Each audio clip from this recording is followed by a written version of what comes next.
안녕하세요. 업보 수집가 변유희입니다. 사람들의 다양한 언행과 그 안에 이루어지는 전후관계, 그리고 그 속에 업보를 수집하는 일을 하고 있어요. 사람마다 행위하고 말하고 행동하는 모든 것은 결국 업보에서 비롯됩니다. 마치 땅에 근본이 있기에 생명이 자라듯이 그것이 이제 세상 돌아가는 이치고요. 업보 수집가의 일은 거기에서 시작돼요. 행위를 쫓고 타인의 모습을 꿰뚫고 그 본질을 수집해서 필요한 사람에게 되파는 일을 합니다. 모든 수집은 관찰에서 시작돼요. 하지만 그 세팅을 위해서는 준비가 조금 필요한데요. 사실 업보 수집을 위해선 세상의 근원과 정신이 연결되어야 하거든요. 이 방법은 수집가마다 제각기 다른 행위로 이루어져요. 저 같은 경우에는 바닥에 뚜러뻥을 설치해요. 이게 지각을 CPR하는 거랑 비슷하거든요. 이렇게 펌핑을 하면서. 저희는 그런 구시대적인 명상과는 궤를 달리합니다. 이거는 더 정확하게 말하자면 와이파이를 잡는 거. 이제 그거랑 더 비슷하다고 보면 된다. 감성을 내려놓고 인간의 가장 이성적인 부분을 끄집어내는 과정이죠. 세상의 근원도 요즘 트렌드에 맞춰서 자본주의를 선호하거든요. 저희는 이제 그거에 맞춰서 조공을 준비를 하는 거죠. 방금 저희가 이렇게 지폐를 쏘면서 세상의 근원에 조공을 바쳤잖아요. 이렇게 세팅이 끝나면 이제 도구의 힘을 빌릴 차례예요. 제가 쓰고 있는 이 안경이 특별한 촉매로 이루어져 있거든요.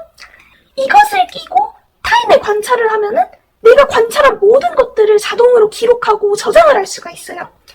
지금 인터뷰어님의 행위의 근원도 저한테는 생생하게 보여요. 어제 저녁 퇴근길에 상어랑 눈 마주치지 않으셨어요? 엘리베이터 앞에서 한 밤 9시쯤? 맞죠? 야근하신 날이네. 당신이 상어를 마주친 것도 일종의 업보이기 때문이에요. 여태까지 술안주로 강경하게 오징어 숙회만을 고집해 오셨잖아. 바다가 당신의 수혈을 안 거야. 아, 이 사람 오징어 숙회 좋아하는구나. 그래서 이제 당신을 꿰뚫고 상어의 전령을 보낸 거예요. 우리 지금 불법 포획 때문에 고통받고 있다. 캐비언이 상어 지느러미 요리니 말도 아니다. 당신만이라도 알아달라라면서요. 네, 지금 수집된 본질을 이제 사무실로 돌아가서 백업을 하면은 되팔 수 있는 상품이 되는 거예요. 업보 수집은 일종의 관통의 과정이에요. 엑스레이 검사도 어디 아플 때 하잖아요. 몸이 아플 때 어디가 아픈지 보려고. 그렇게 엑스레이 검사를 통해서 내장과 뼈를 보듯이 오히려 관찰당한 사람들은 타인에게 내면을 간파당하면서 일종의 상쾌함을 얻을 거예요. 아, 나의 삶이 타인에게 노출되는구나. 나의 삶이 재활용당하면서 가치를 얻는구나. 라고요. 사생활 침해라고 다들 우려하시는데 사실 저는 모두가 아닌 척하지만 이런 것을 기꺼워할 거라고 생각을 해요. 이거는 사생활 침해가 아니라 일종의 테라피거든요. 타인을 이해하는 과정, 그걸 통해서 우리는 세상의 근원에 더 가까워진다. 뭐 그런 거죠. 이전에 길 가다가 헬멧 위에 모자를 쓴 채로 모델워킹하는 사람을 발견했어요. 뭐랄까, 그 패션 테러리스트라는 게 질서를 뒤흔드는 그런 타인을 불쾌하게 만드는 부류잖아요. 인간의 기본적인 규범조차 부정하는 그 행위의 근원이 무엇일까? 그게 궁금해서 분석해봤거든요. 그 사람 헬멧은 노란색이고 모자는 빨간색이었거든요. 근데 이게 정당 색깔이잖아. 머리 위에 얹은 걸로 본인의 정치색을 드러낸 거야. 그야말로 사회인의 기본이 안 되어 있던 거죠. 그러다가 눈이 마주쳤어요. 관찰되고 있는 거는 모르는 것 같던데 내가 자기를 보고 있다는 걸 아니까 황급히 눈을 피하더니 땅을 파고 들어가서 사라져버리더라고. 마지막 표정은 뭐랄까 당혹스러웠죠. 그가 쌓아온 업보에서 파악된 이 사람의 본질이 있었어요. 한심하게 자기 색깔 드러내는 인간. 그럴 리가요. 저희도 직업 윤리를 위해 주기적으로 업보 소거 절차를 시행한답니다. 이게 회사에서 주는 특수 내시경이에요. 이거 하나만 먹으면 보고 들은 모든 것들이 물밑으로 가라앉아요. 관찰의 과정 역시 일종의 업보거든요. 그 쌓인 업보가 결국 기억의 일부가 되어버리고요. 이거 하나만 먹으면 거칠애를 재단장하고 쌓아온 감정을 다시 이성으로 되돌릴 수 있어요. 주기적으로 섭취하는 게 중요하죠. 쉽게 말하면 고해성사랑 비슷하다고 보면 된다. 내 죄를 고해를 하면서 그것을 씻어내듯이 우리도 이 내시경을 통해 보고 들은 것을 배출해낼 수 있는 거죠. 저는 타인과 1대1로 마주하는 걸 별로 좋아하지 않아요. 아마 모든 업보 수집가가 그럴 거야. 왜냐면 상대도 나를 간파해버리니까. 우리야 특수 내시경으로 업보 소거를 주기적으로 하잖아. 하지만 상대는 아니잖아요. 결국에는 일방적인 관찰을 할 수밖에 없는 거예요. 남들은 나를 모르게, 하지만 나는 남들을 바라보고자 해요.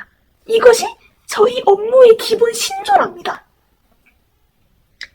그건 아니에요. 작업 효율이 떨어지거든요. 한 명을 계속 바라보고 판단하는 것이 가장 중요해요. 하지만 그것을 물색하기 위해서는 어느 정도 사람 있는 곳이 괜찮기는 하죠. 그렇기 때문에 눈에 안 띌 만한 곳에서 집요하게 한 명을 추적하는 것이 가장 중요해요.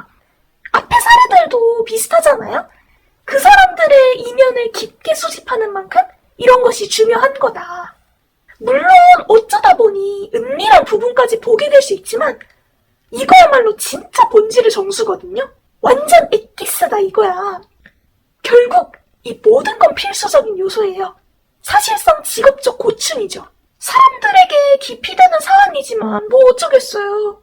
본질을 드러내는 사적 공간에서 나의 것의 내면을 보는 것이 최고의 작업 효율이 나오니까. 이 솔직한 수집이야말로 사실상 본질 파악의 근본입니다. 앞서 말했듯이 이건 테라피인 동시에 사회적 순환의 일부예요. 이를 거부하는 건 곧 이해와 그를 통한 치유, 관통, 순환에 속하는 이 모든 것을 내치는 거나 마찬가지예요. 사람은 타인을 관찰하지 않으면 서로를 이해할 수도 파악도 할 수 없어요. 법이 왜 있고 경찰이 왜 있겠어요. 이것들도 다 타인을 관찰하고 판단하는 데서 기인하잖아요. 죄인이 자수를 하고 고해성사를 하고 이게 다 타인에게 자신의 업을 내놓고 수집하는 과정입니다. 이 구체적인 관찰과 수집 역시 법망과 공권력이 작동하는 거랑 같은 원리예요. 이거를 범죄의 범주로 판단하는 건 굉장히 곤란해요. 저희도 다 사업장 차리고 법적으로 허가 받고 하는 일이거든요. 이제 그걸로 가공식품을 만들게 됩니다. 그리고 그 가공식품은 시장에 진열이 되는 거죠. 사람들은 그것을 구매하고 섭취하면서 어떤 인과의 순환을 이룩게 될 수 있는 거고요. 가공식품인 이유는 이제 그거죠. 미래를 대비하기 위함이랄까? 축적된 인과를 한 차례 쏟아내는 것도 중요하지만 그것이 완전히 고갈된다면 인간은 빈 껍데기나 다름없으니까. 훗날 관찰하고 분석하고 본질을 수집할 대상이 완전히 사라진다 해도 축적된 것들이 순환하면서 사람들은 계속해서 세상의 근원과 간접적으로 연결될 수 있는 거예요. 저는 일종의 재생산이라고 생각해요. 실화 기반의 재구성된 다큐멘터리를 본다든지 쓰레기를 재활용한다든지 아주 유의미한 일입니다. 책은 마음의 양식이라는 말이 있잖아요. 직접 경험하지 않은 일들을 간접적으로 체험하게 해준다고요. 이것도 마찬가지예요. 순환을 이룩해내는 건 곧 타인의 인과와 업보를 품게 되는 것. 당신이 직접 겪지 않은 일들도 다 내 안에 내재가 되는 거예요. 이런 가공식품들은 모두 한 차례 가공을 마친 관리된 업보예요. 업을 한 차례 배출하고 쏟아내서 우리 수집가들에게 수집당하는 한편 이 가공되고 소각되고 남은 깨끗한 업을 섭취하면 세상에는 남아돌고 낭비되는 경험 없이 모든 것이 사람 안에 내주되고 순환을 지속할 수 있게 되는 거예요. 인간의 본질을 유지하는 핵심 그 자체라고 볼 수 있죠. 우리가 살면서 다치고 병들고 서로 싸우는 이유? 이게 다 업보 관리를 하지 않아서예요. 소각 절차는 물론이며 고갈된 상태에서 깨끗한 업을 취하지 못했기 때문입니다. 이 때문에 사람들은 순환과 어긋나고 몸과 마음이 병들고 서로를 이해하지 못하는 현상으로 이어지는 겁니다. 사람들은 아직 업보를 수집당하고 섭취하는 것이 익숙하지가 않아요. 그런 만큼 저희 일이 더욱 알려지는 게 중요하겠죠. 그러니 이 인터뷰를 보고 계신 여러분들도 마트와 매장에 갔는데 이런 업보 가공식품이 있다. 꼭 하나 사셔서 섭취해주세요. 잊어버리지 않게. 업보 수집가는 기본적으로 세상의 이치와 가장 맞닿은 직업입니다. 동시에 타인을 가장 면밀하게 볼 수 있는 직업이기도 하고요. 우리의 이런 노력들을 통해 인류는 근원에 가까워지고 서서히 깨달음을 얻게 되는 거예요.